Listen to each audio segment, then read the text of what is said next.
ପିଲାମାନେ ଆମ୍ଭେ ପଢ଼ିଥିଲେ ଯେ କୃଷ୍ଣ ବଳରାମଙ୍କର ମଥୁରାକୁ ଯିବା ସମ୍ବାଦରେ ଯଶୋଦା କିପରି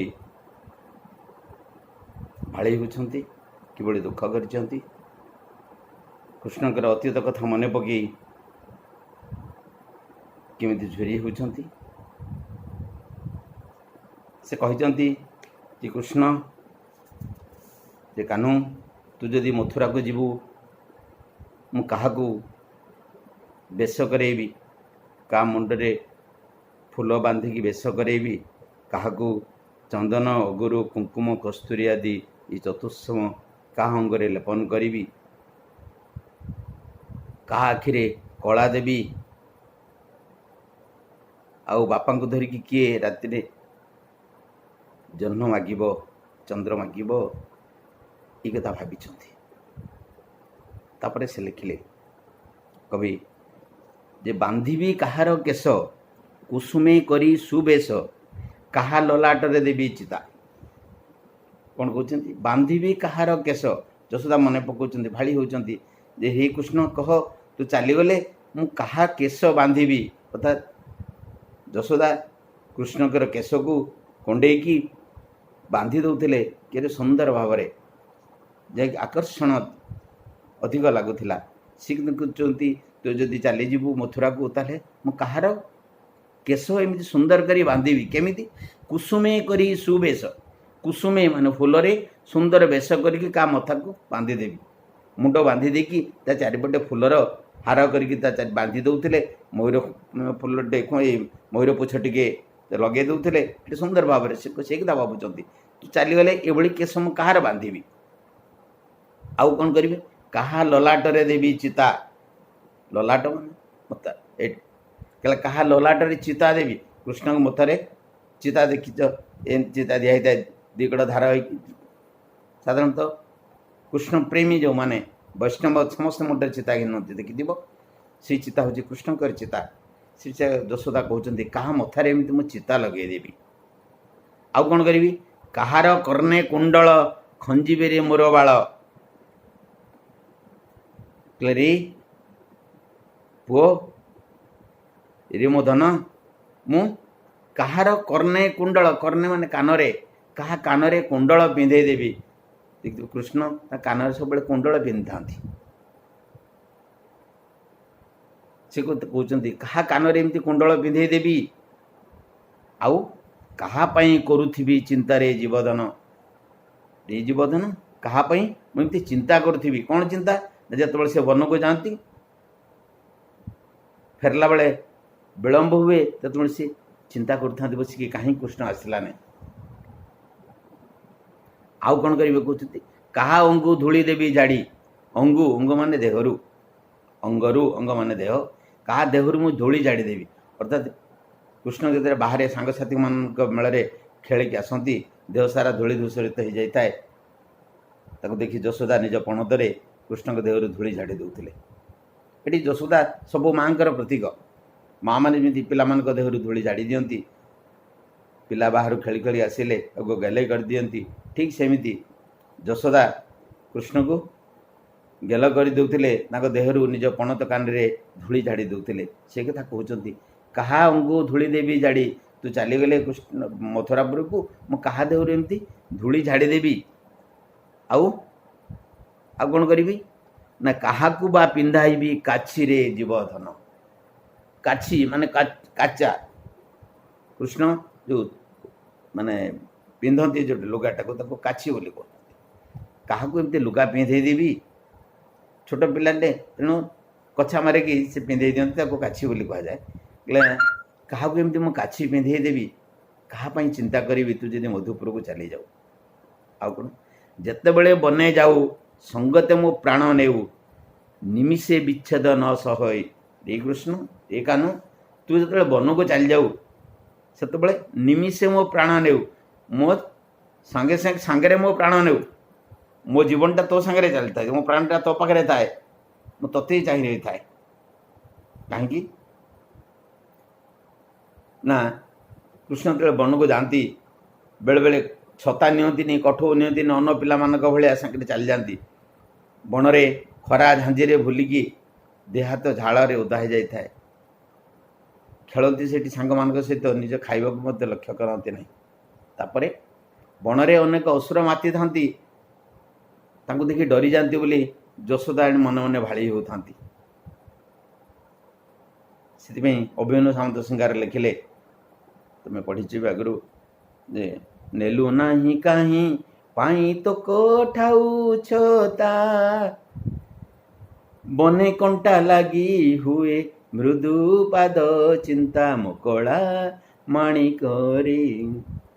ସେ କହିଛନ୍ତି ଯେ କୃଷ୍ଣ ଗଲାବେଳେ କଠଉ ନିଅନ୍ତିନି, ଛତା ନିଅନ୍ତିନି, ସେମିତି ଚାଲିଯାଆନ୍ତି।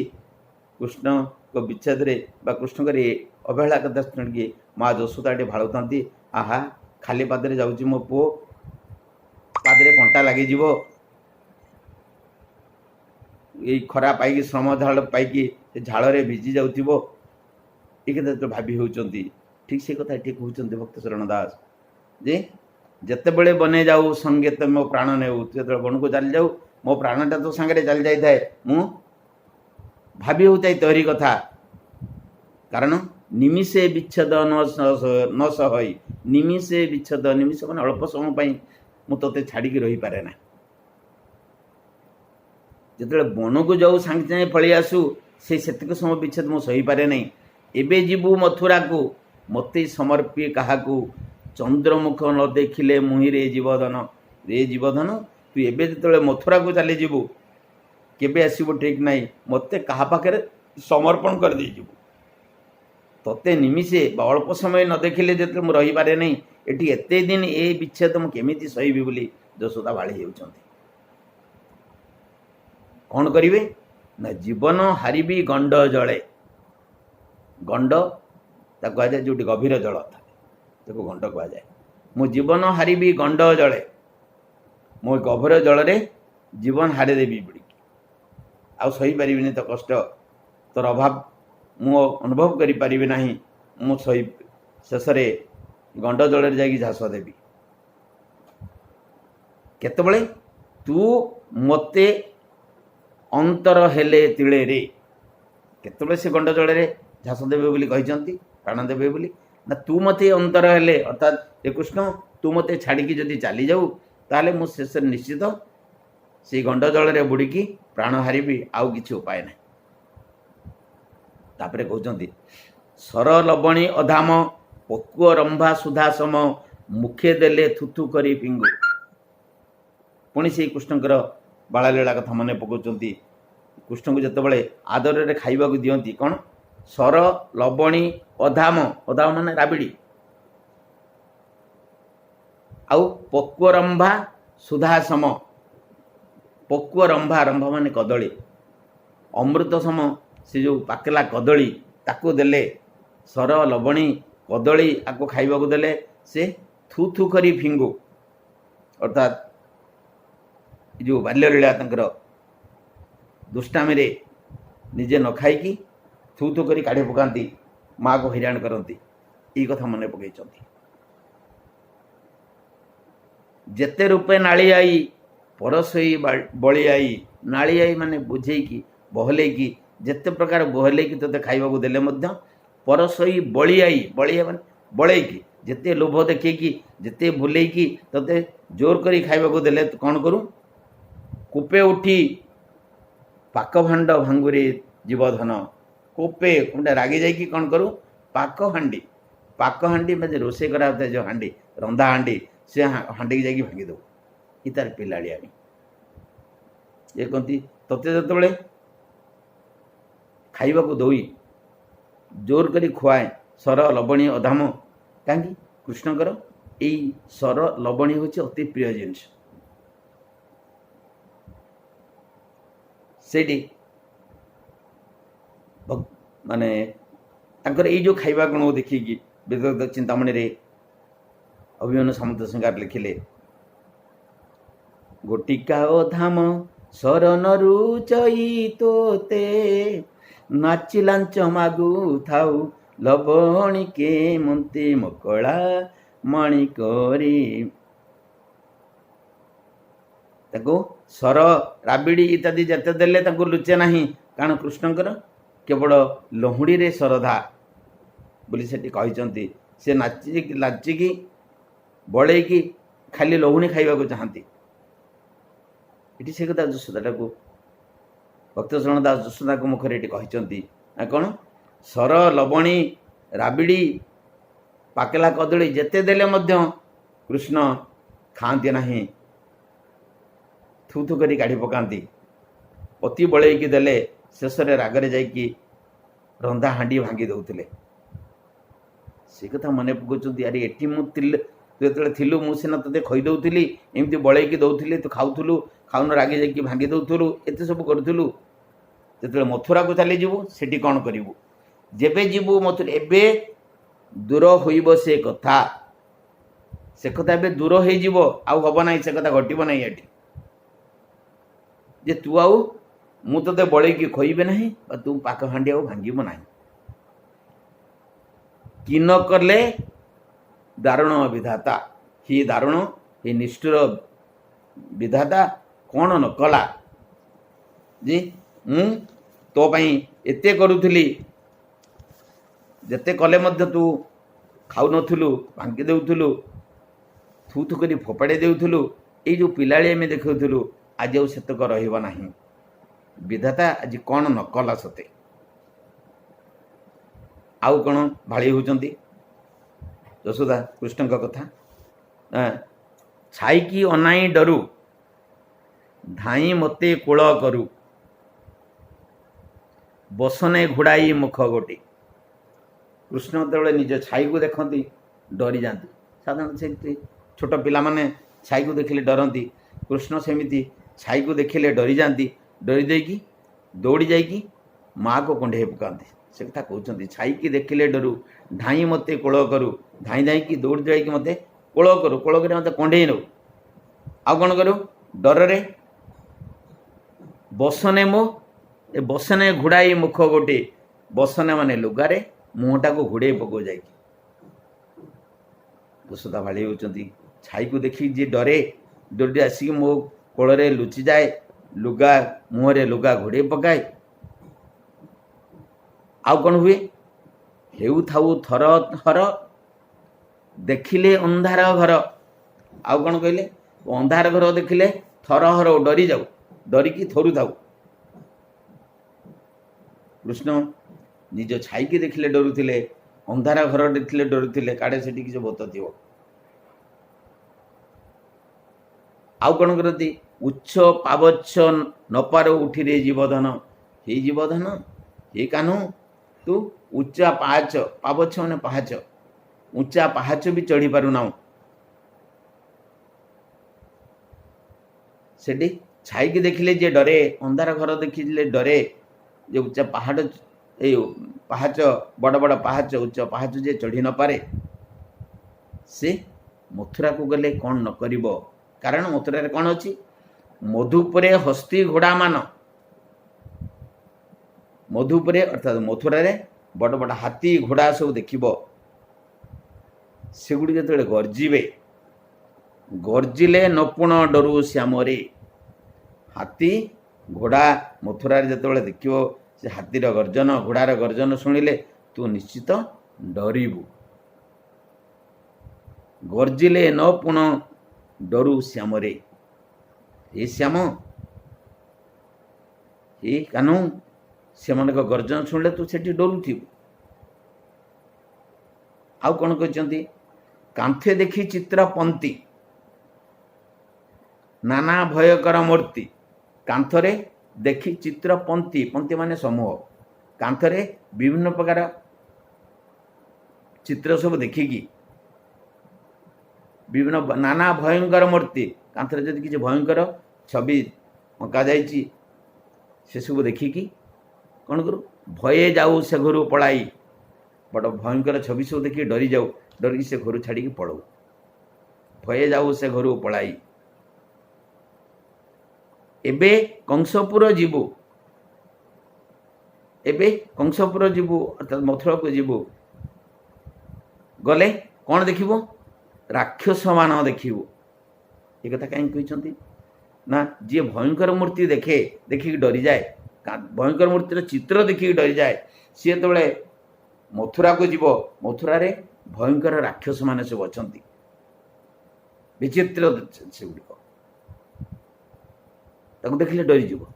ये जो भयंकर मूर्ति थी राक्षस मान को देखू, देखिक डरिकी कौन करू, डरी क्या धरबू जाई रे जीवधन, से देखिए डरी जाकि आउ क्या धरबू, एटी सीना चित्र गुड़ाक देखिए डरी जाकि आसी मत दौड़ुलु, सेठी तो मुझे नथी ना, तेना तू सेठी देखिकी क्या धरबू जाकि डरी जाकि, ताले तो अवस्था कौन हम से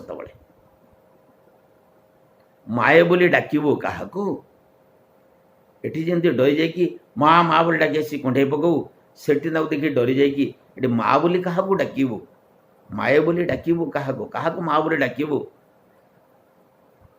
आउ साहा बा के आहा बोलिबा कुरे, सेठी आउ आहा कहियापाई किए आउ तोर साहा अच्छी, मु तो सेठी नथिबे ना, तेरे तोते साहा पाई साहाଯ୍य करने किए अच्छी, तो ये भय पाईगले तोते कोड़े नापी आउ किए अच्छी, किए ना। तापरे कहले निशा काले मोर कोले शोई थाऊ श्रम बड़े, आ कौन कहले निशा काले, निशा माने रात्रि, रात्रि काल रे श्रम बड़े, श्रम बड़े कौन शोई थाऊ श्रम बड़े, श्रम माने परिश्रम कौन दिन सारा से जंगल को जाती गुरु नहीं कि बुली बुली बुली आस जो संध्या बेलू 12टा बेल संध्या लेउटाणी बेल जो से घर को फेरती, फेरिकी थकी जाई थांती, ये जो थकापण को मेटाइवाई से राति माँ कोल शोई पड़ी था, सी कथा कहते निशा काले मोर कोले शोई थाऊ श्रम बड़े, ये थका पाई जो राति मो पाखे शोई थाऊ, ये शोला बेले स्वप्न रे देखी किस किस, शोला बेले स्वप्न देखी कौन किस किस माने कौन कौन स्वप्न देखो, ये जो स्वप्न तू देखिकी कौन करू, माँ बोली चमकी पड़ू कंठे दुई भुज भिड़ू, पिला माने जेमती राति चमकी उठिकी माँ को कुंडे धरती, कृष्ण सेमती यशोदा बाड़ुचंती, जे राति शोईला बेले स्वप्न देखिकी खूब जोरे चित्कार करी उठू, माँ बोली डाकिकी उठी आसू चमकी पड़ू, चमकी पड़ी कौन करू मो पाख को चली आसिकी कंठे दुई भुज भिड़ू, भुज माने हाथ दी बाहु, कंठे माने मो बेकरे दी हाथ को मो बेकर कुंडे की मत जाबड़ी धरिकी शोई पड़ू, कंठे दुई भुज भिड़ू, आउ कौन करू पुणी शोई घोड़ी हुई बासरे जीवधन, बास माने लुगा आसिकी मत कुंडे की मो बेकरे हाथ को देखी कुंडे की लुगा घोड़ी की मत शोई पड़ू, एठी सीना कह तो एठी सीना एठी शोई पड़ुलु, राति स्वप्न देखिकी बेले बेले की हावली खाई मो पाखे शोई पड़ुलु, सेठी क्या पाखे शोबू, दिन सारा जो भयंकर मूर्ति सब देखू, देखला परे राति जदि स्वप्न देखिकी हावली खाई उठू क्या कुंडे धरबू, कहीं तो नथिबे ना तो पाखे तोते बोध दवापाई, तोते साहापाई कहीं नथिबे, यही कथा सुमरी, से कथा सुमरी मरी जीवी, सुमरी माने स्मरण करी और मन पकई, ये कथा मन पड़ो जिते जी एठी एमती डरिकी मत कुंडे पकाउलु, सेठी कौन करू डरिकी, ये कथा शुणिकी मु मरीजी कहीं ना माँ मन माँ केवे पिलार अमंगल कथा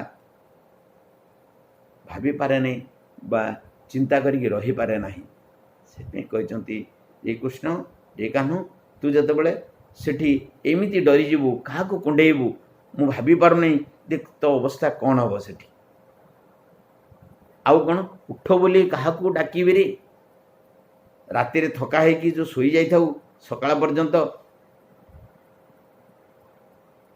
सकाळ उठिकी जिते सांग मैंने आसी जाती बन को जावाई मु तो शोई थाऊ मु जाकि उठ बोली डाकबी रे, उठ नीलमणि राति पाहिलाणी उठ, सुदामा सबल आदि डाकिले तू बन को गोरु नहीं कि जीवु ये कथा कहीकि जो डाकिबी उठेबी तोते बिछणारू एटी आउ काहाकु उठेबी किए थिबो काहाकु आउ डाकिकी उठेबी पुणी भाड़ी होउचंती तोते सेठी पुणी किए डाकिकी एमती उठेइबो एटा होची गोटे माँ मनर कथा माँ मनर चिंता माँ भावे जे ता पुओ केमिति कष्ट चलुथिबो पुओ मनर कष्ट चिंता करिकी माँ भाड़ी होउचंती ठीक यशोदा जेमती कृष्ण कथा देखिए भाड़ी हुअंती एटा होची यशोदांकर मातृसुलभ स्नेह भल पाइबा माँ निजर पिला को केबे हेले पाखरु छाड़िबा को चाहे ना पिलार कष्ट दंडे हेले सही पारे ना सेथिमे यशोदा कहिचंती जे जीवन बिहुने जेने जस माछ पानी बिना जेमिति छटपट होइकि मरी जाए राजा बिना राज्य जेमिति नष्ट हो जाए सेमिति हे कृष्ण तो बिना मुझे छटपट हो मरीजी तो बिना मो जीवन नष्ट हो तेबे कह कृष्ण कहा मुख अनाई मो बंचीबी एठी मते जो छाड़ी गलु मो कहा मुख को चाहिए एटी बंचीबी वास्तविक कविंकर ये जो नामकरण कहा मुख अनाई बंचीबी एकांत तात्पर्यपूर्ण एठी कवि मातृस्नेहर जो आकुलता माँ मनर जो आकुलता सेटा को स्पष्ट भाव में दर्शाई एठी कहानी सरी जाओ कवि भक्तचरण दास कृष्ण यशोदा छल मातृमनर आकुलता मातृमनर स्नेह ये वर्णना कर धन्यवाद।